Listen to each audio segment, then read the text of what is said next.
नमस्कार, मी गणेश चोरे. एक महत्त्वाचा विषय आज आपल्याशी चर्चा करायची आहे. सध्या अन्न आणि औषध प्रशासन याचे आयुक्त तुकारामजी मुंडे यांच्याबाबत मला काही बोलावंसं वाटतंय. त्याचं कारणही असंच आहे की आज मी सोशल मीडियावरती तर पाहतोच आहे, परंतु आता गावागावामध्ये तुकाराम मुंडे साहेबांचे बॅनरही लागायला लागलेले आहेत. का बरं हे असं घडलं? भारताच्या स्वातंत्र्यानंतर आतापर्यंत अन्न औषध प्रशासन हे कुणी ना कुणी सांभाळतच होतं, परंतु ज्या वेळेला एक निस्वार्थी माणूस त्या पदावरती बसतो आणि तो काय करू शकतो हे आपण गेल्या 15 दिवसांमध्ये पाहत आहोत.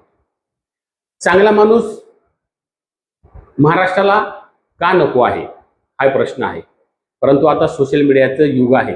या युगामध्ये आता जर गावोगावची जनता जागरूक झालेली आहे तर तुकाराम मुंडे साहेबांचा कार्यकाळ पूर्ण होईल असं म्हणायला काही हरकत नाही. पहा, आज आपण जी रोजची अन्न खातो त्या रोजच्या अन्नामध्ये किती भेसळ असते हे आपण रोज बातम्यांमधून पाहत असतो. मुंडे साहेबांनी धाडी टाकायला सुरुवात केली, नवे नवे आयुक्त पदाचा पदभार स्वीकारला आणि त्याच वेळेला भेसळखोरांचे धाबेदान आणले. ज्या डेअरीचं नामोनिशान नाही त्या डेअरीचा टँकर दुधाचा जात होता, परंतु तो आता बंद झालेला आहे. प्रशासन जागं झालं आणि आता धाडी टाकायला सुरुवात झालेली आहे. पहा, आपण जे दूध खातो, आपण जे पनीर खातो, आपण जो पेढा खातो, या सगळ्यामध्ये मिक्सिंग आहे. प्रत्येक ठिकाणी आज भेसळ झालेली आहे. तुम्ही पाहिलं असेल पाठीमागं की फळांवरती सुद्धा केमिकल फवारलं जातं. अरे काय आहे? आपण महाराष्ट्रामध्ये राहतो, आपल्याला निरोगी आरोग्य जगण्याचा सुद्धा अधिकार आज राहिलेला नाहीये का? तर ते मिळवून देण्याचं काम तुकाराम मुंडेंसारखा सक्षम अधिकारी आज जर करत असेल तर प्रत्येक जनतेने त्यांच्या पाठीमागं उभं राहणं ही काळाची गरज आहे. सन्माननीय मुख्यमंत्री साहेब, एकच विनंती आहे की मुंडे साहेबांच्या 21 वर्षाच्या कालावधीमध्ये आपण 25 बदल्या केल्या, परंतु आता तरी हा जो विषय आहे अन्न आणि औषध प्रशासन याच्यावरती खऱ्या अर्थानं मुंडे साहेबांची गरज आहे. कारण हा प्रश्न प्रत्येकाच्या आरोग्याचा आहे. आणि काल परवा आपण पाहिलं की त्यांच्या भेसळखोरांची मुजोरी इतकी वाढलेली आहे की जे धाड टाकायला मॅडम आल्या होत्या त्यांच्यावर सुद्धा हल्ला केलेला आहे. अरे करायचे काय? आज माणसाला जगण्यासाठी कितीसं लागतं हे माणसाला कळणार तरी कधी आहे? अधिकारी वर्गाने एक गोष्ट निक्षून पाहिली पाहिजे का एक अधिकारी काय करू शकतो. तुमच्याकडं अधिकारी का म्हटलं जातं? अधिकारी म्हणजे अधिकारी. तुमच्याकडं ताकद आहे, तुमच्याकडं पद आहे, तुमच्यातला जमीर जागा होऊ द्या आणि सगळ्या खात्याच्या अधिकाऱ्यांनी एकदा स्वतःला सांगा की मला तुकाराम मुंडेंसारखं काम करायचं आहे आणि द्या झुकून समाजामध्ये. मग पहा, जनताही तुम्हाला डोक्यावर घेतल्याशिवाय राहणार नाही. प्रत्येक आज तुम्ही साधं पोलीस स्टेशनला जरी गेले तरी सर्वसामान्य जनता म्हणते त्यांना काय पैसे द्यावे लागतील. भांडणं केली, मारामाऱ्या केल्या तरी काय इतकं नाव आपलं खराब झालेलं आहे. आपल्याला काय करायचं आहे? आपली ओंझळ भरून खाली सांडायच्या आत कुणाच्या तरी पदरामध्ये दान टाकलेलं चांगलं असतं असं स्वामी विवेकानंदांनी सांगितलेलं आहे. परंतु आज आचार विचार कुणालाही नाही, फक्त कमवायचा आहे तो पैसा आणि पैसा. मग त्याच्यासाठी एखाद्याचा जीव जरी गेला तरीही मागं पुढं पाहायचं नाही.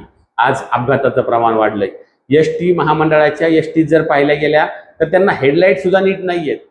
मग राज्य शासन आणि राज्यकर्ते करतायत काय हा मोठा प्रश्न राहतो आहे. असो, आज बेल्ले गावामध्ये सखाराम मुलमुले यांनी बॅनर लावलेला आहे. असे असंख्य सखाराम मुलमुले तयार होणार आहेत आणि मुंडे साहेबांचं समर्थन ते करणार आहेत. मुंडे साहेबांसारखं काम या अधिकाऱ्यांकडून होणं गरजेचं आहे. बाकीच्या अधिकाऱ्यांनी त्याचा आदर्श घ्यावा आणि सगळं एकदा स्वच्छ महाराष्ट्र करून टाकावा एवढीच अपेक्षा आहे. हा विषय महत्त्वाचा आहे म्हणून आज तुमच्याशी बोलावंसं वाटतंय की तुकाराम मुंडे सारखे अधिकारी 10 जरी निर्माण झाले ना तरीही खूप काही मिळवल्यासारखं होईल आणि बाकीच्याही प्रशासनाने बाकीच्याही खात्याने याच्यातून काहीतरी धडा घेतला पाहिजे. आज तुम्ही पाहायला गेलात तर कोणत्या गोष्टीत भेसळ नाही असं नाही.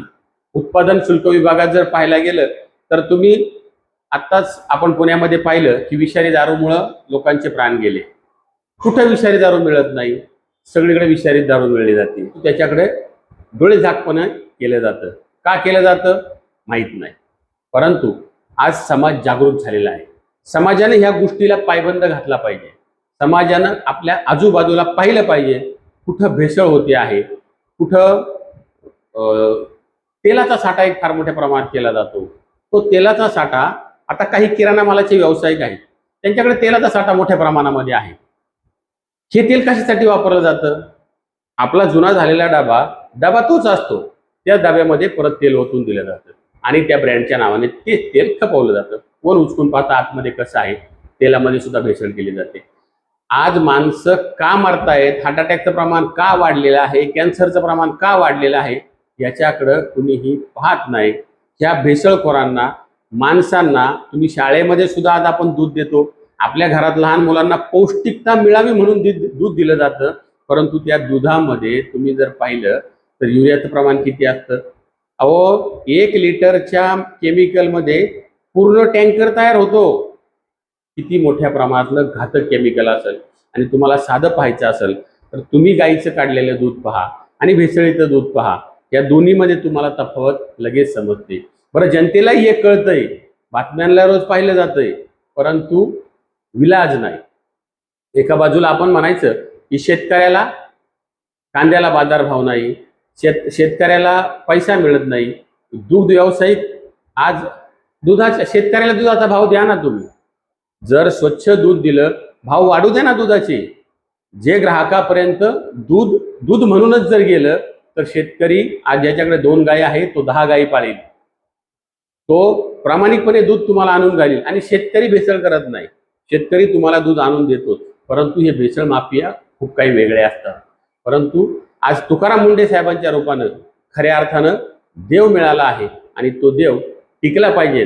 तरच याच्यावरती 2 ते 3 वर्ष जर तुकाराम मुंडे साहेब त्या पदावरती राहिले तर समूळ नायनाट केल्याशिवाय राहणार नाही. आणि म्हणूनच आज बेल्ले गावामध्ये बॅनर लागलाय मुंडे साहेबांचा, सोशल मीडियावरती आपण रोज बॅनर पाहतो त्यांच्या अभिनंदनाचे. आणि आता जनतेने उठलं पाहिजे. प्रशासनावरती, सरकारवरती, पोलिसांवरती विश्वास ठेवण्यापेक्षा आपण जागरूक राहिलं पाहिजे की आपल्याला कुठं दिसतंय की आजूबाजूला भेसळ होतीये, आजूबाजूला 2 नंबरचा धंदा होतोय, हे आपण प्रशासनाला दाखवून दिलं पाहिजे. तरच खऱ्या अर्थानं आपलं आरोग्य निरोगी राहील. या भेसळखोरीच्या बाबतीमध्ये सर्व जनतेने आज मुंडे साहेबांना साथ दिली पाहिजे. या तुम्हाला काय वाटतं कमेंटमध्ये नक्की कळवा. गणेश चोरे, शिवनेरी संवाद, बेल्ला.